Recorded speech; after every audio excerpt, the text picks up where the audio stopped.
Hello students और parents. आज के इस खास एक्सप्लेनर में आप सभी का बहुत बहुत स्वागत है। देखिए, सीबीएसई का एक नया और बहुत ही इंपॉर्टेंट रूल आया है जिसके बारे में हर जगह चर्चा हो रही है। तो एक टीचर के नाते मेरा काम है कि मैं आपको ये नई 3 लैंग्वेज पॉलिसी बिल्कुल आसान शब्दों में समझाऊं। ट्रस्ट मी, इसमें पैनिक करने वाली कोई बात नहीं है। हम बिल्कुल काम और सिंपल तरीके से इसको डिकोड करेंगे। तो चलिए, बिना किसी डिले के सीधे स्टार्ट करते हैं। आज के इस सेशन को हमने बहुत ही लॉजिकली स्ट्रक्चर किया है। पहले हम नए नियम को समझेंगे, फिर उसको पुरानी सिस्टम से कंपेयर करेंगे। उसके बाद हम लैंग्वेज ऑप्शंस और एग्जाम्स पर इसके असर को देखेंगे। और हाँ, एंड में एक प्रॉपर एक्शन प्लान और समरी भी डिस्कस करेंगे, ताकि आप अपनी स्टडीज को बिना किसी टेंशन के प्लान कर सकें। तो सबसे पहले इस बेसिक सवाल से शुरुआत करते हैं कि आखिर ये इतना बड़ा सीबीएसई अपडेट है क्या, और इसका फाउंडेशन क्या है। देखिए, सबसे ज़रूरी बात यह है कि ये नया रूल अचानक से कल सुबह से लागू नहीं हो रहा है। इसकी ऑफिशियल इफेक्टिव डेट है 1 जुलाई 2026, यानी जब अगले साल की समर वेकेशन खत्म होंगी और स्कूल्स दोबारा ओपन होंगे, तब मिड सेशन में जाकर ये रूल लागू होगा। तो इसका मतलब क्या हुआ? इसका मतलब ये है कि हमारे पास समझने और प्लान करने के लिए अभी पूरा वक्त है। अब इस रूल का सबसे कोर पॉइंट समझते हैं। क्लास 9 और 10 के स्टूडेंट्स को अब से टोटल 3 लैंग्वेजेस पढ़ना कंपलसरी होगा। पहले ये 2 होती थीं, और इसमें सबसे बड़ी शर्त या कह लीजिए सबसे इंपॉर्टेंट रिक्वायरमेंट ये है कि इन 3 में से कम 2 लैंग्वेजेस नेटिव इंडियन लैंग्वेजेस होनी चाहिए, राइट? ये इस पूरे अपडेट का सबसे मेन टेकअवे है। अब पिक्चर को थोड़ा और क्लियर करने के लिए चलिए पुराने और नए सिस्टम को आपस में कंपेयर करके देखते हैं। अगर हम पहले के सिस्टम की बात करें तो सिर्फ 2 लैंग्वेजेस पढ़ना कंपलसरी होता था, लेकिन इस नए सिस्टम में ये रिक्वायरमेंट बढ़कर 3 लैंग्वेजेस की हो गई है, और साथ ही 2 इंडियन लैंग्वेजेस वाली कंडीशन ऐड हो गई है। सीधे शब्दों में कहें तो आपके सब्जेक्ट्स की लिस्ट में एक नया एडिशन हो रहा है। इसका स्टूडेंट्स पर क्या इम्पैक्ट पड़ेगा? वेल, फिजिकली और मेंटली थोड़ा सा स्टडी लोड तो बढ़ेगा ही। आपको अपने सब्जेक्ट चॉइसेस एडजस्ट करने होंगे और अपनी डेली सेल्फ स्टडी का टाइम इस तरह मैनेज करना होगा कि इस एक्स्ट्रा सब्जेक्ट को भी प्रॉपर वक्त मिल सके।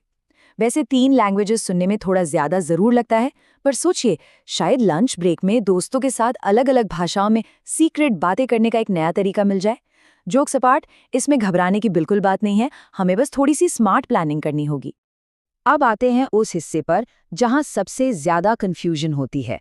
लैंग्वेज चुननी कैसे हैं, और ये इंडियन लैंग्वेजेस आखिर है कौन सी? देखिए, जब सीबीएसई कहता है इंडियन लैंग्वेजेस, तो उनका डायरेक्ट मतलब उन भाषाओं से है जो इंडियन कॉन्स्टिट्यूशन यानी हमारे संविधान के 8th शेड्यूल में लिस्टेड हैं। इसमें आपकी हिंदी, संस्कृत, पंजाबी, मराठी और ऐसी ही लगभग 22 भाषाएं आती हैं। नियम के हिसाब से इन्हीं शेड्यूल्ड लैंग्वेजेस में से आपको अपनी 2 मेन लैंग्वेजेस चुननी होंगी। यहाँ एक और बहुत ही बड़ा कैच है जो आप सबको क्लियर होना चाहिए। हमारे एजुकेशन सिस्टम के नियम के अनुसार इंग्लिश को एक फॉरेन लैंग्वेज माना गया है।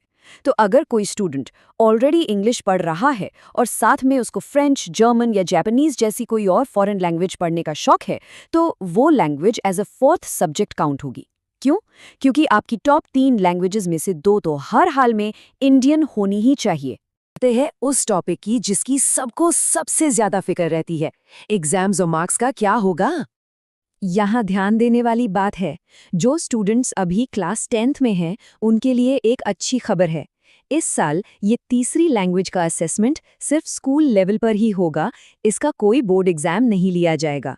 लेकिन जो स्टूडेंट्स अभी क्लास 9th में हैं, उनको मेंटली प्रिपेयर रहना पड़ेगा, क्योंकि अगले साल ये उनके मेन बोर्ड एग्जाम्स का हिस्सा बन सकता है। पेरेंट्स और स्कूल्स की साइड से देखें तो स्कूल्स को अपने डेली टाइम टेबल और इंटरनल एग्जाम्स नए सिरे से डिजाइन करने होंगे, जिसमें थोड़ा वक्त लगेगा। पेरेंट्स को बस ये करना है कि वो सीबीएसई के ऑफिशियल सर्कुलर्स पर नजर रखें और स्कूल के टीचर्स के साथ लगातार टच में रहें, ताकि किसी भी तरह का मिसकम्युनिकेशन ना हो। ओके, तो अब जब हम नियम को समझ चुके हैं, तो इसका प्रैक्टिकल एस्पेक्ट क्या है? हमें एग्जैक्टली अभी क्या करना चाहिए? मिड सेशन आने वाली इस चेंज को सोच कर परेशान होने की बजाय हमारा फोकस इस बात पर होना चाहिए कि इसे स्मूथली हैंडल कैसे करें। ऐसे कौन से स्टेप्स हैं जो हम आज से ही उठा सकते हैं? मैं आपको 3 बिल्कुल सिंपल स्टेप्स बताता हूँ। स्टेप 1, थोड़ा इम्पेशेंटली एक्ट ना करें, स्कूल की ऑफिशियल लैंग्वेज लिस्ट आने का वेट करें। स्टेप 2, जब वो लिस्ट आ जाए तो ऐसी इंडियन लैंग्वेज चुनें जो आपको थोड़ी आसान लगती हो या जिसके बारे में आपको पहले से थोड़ी बेसिक नॉलेज हो। स्टेप 3, अपने डेली रूटीन में इस नए सब्जेक्ट के लिए धीरे धीरे 20 से 30 मिनट अलग से निकालना शुरू कर दें। बस इतना ही करना है अभी। और पेरेंट्स के लिए मेरी एक छोटी सी रिक्वेस्ट और गाइडेंस ये है कि प्लीज़ आप लोग पैनिक ना करें। बच्चों को एक रिलैक्स्ड एनवायरनमेंट दें, उनको जो भी भाषा पसंद आती है उसमें उन्हें सपोर्ट करें। और हाँ, क्लास टीचर्स या स्कूल कोऑर्डिनेटर्स के साथ एक क्लियर और पॉजिटिव कम्युनिकेशन हमेशा मेंटेन करके रखें। तो चलिए अपने इस पूरे एक्सप्लेनर को एक बार जल्दी से समराइज कर लेते हैं। ये रही आपकी क्विक रिवीजन चेकलिस्ट। रूल लागू होगा 1 जुलाई 2026 से। टोटल 3 लैंग्वेजेस पढ़नी कंपलसरी हैं, उनमें से 2 हर हाल में इंडियन होनी चाहिए। इंग्लिश को as a foreign language treat किया जाएगा। और अभी के करंट क्लास 10 बैच के लिए ये सिर्फ एक स्कूल लेवल असेसमेंट होगा। बस ये बेसिक फैक्ट्स ध्यान में रखने हैं। देखिए, हर नए एजुकेशनल अपडेट के अपने प्रोज और चैलेंजेस होते हैं। चैलेंज ऑब्वियसली यही है कि मिड सेशन टाइम टेबल बदलना और नए क्वालिफाइड टीचर्स लाना थोड़ा मुश्किल होगा स्कूल्स के लिए। पर अगर इसके लॉन्ग टर्म बेनिफिट्स देखें तो इससे बच्चों का दिमाग ज्यादा शार्प होगा, मल्टीलिंगुअल स्किल्स डेवलप होंगी और सबसे बड़ी बात, उनका अपने भारतीय कल्चर के साथ एक बहुत ही डीप और स्ट्रॉन्ग कनेक्शन बनेगा। अब इतनी सारी बातों के बाद मैं आप सबसे जानना चाहती हूँ, आप एज अ थर्ड लैंग्वेज कौन सी इंडियन लैंग्वेज चुनने का प्लान कर रहे हैं और क्यों? अपने थॉट्स और अपनी आगे की प्लानिंग नीचे कमेंट्स में ज़रूर शेयर करें। अगर आप एग्जाम्स की बेस्ट प्रिपरेशन करना चाहते हो, कॉन्सेप्ट्स को क्लियरली समझना चाहते हो और सीबीएसई एनसीईआरटी के हर लेटेस्ट अपडेट के साथ आगे रहना चाहते हो, तो अभी हमारे चैनल को सब्सक्राइब ज़रूर करें।